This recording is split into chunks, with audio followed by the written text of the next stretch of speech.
Yes bana, ni huzuni imezidi kutanda zaidi na maswala yamekuwa ni mengi sana kufuatiwa hii issue ambayo imezidi kuchukua nafasi kinoma kupitia mitandao ya kijamii. Ni issue ambayo inahusiana na marehemu ambaye anaitwa Dida.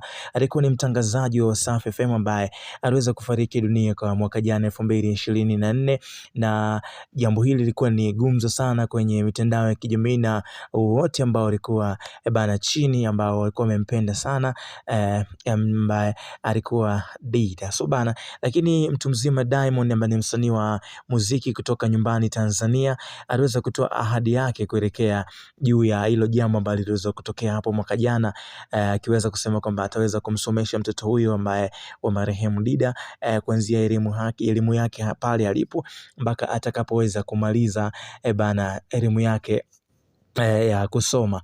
So jambo hilo lilikuwa ni limeleta tumaini sana miongoni kwa watu wengi, huku wakitamani kuona kwamba nini ambacho kitaenda kutokea. Je, bana, taarifa zinasemekana kwamba Diamond ameshindwa kutekeleza ile jambo ambalo alikuwa ameweza kulipanga au kuweza kuliongea kuhusiana na muendelezo wa masomo wa mtoto huyo, huku taarifa zikidai kwamba ile nyumba ambayo marehemu Dida alikuwa nayo ndo imeweza kupangishwa na watu wengine kabisa, na wameitumia kwa ajili ya kuweza kumsaidia ada na masuala mengine katika masomo yake, kwa sababu walikuwa wamepanga bana, wamekuwa wakilipa kodi. Kwa hiyo kodi zimekuwa zikisaidia kumsomesha. So watu wanajiuliza, mbona ahadi ambayo iliweza kutolewa na msanii Diamond haijaweza kutimia? Nini ambacho kipo nyuma ya panzia? Nini ambacho kinaendelea?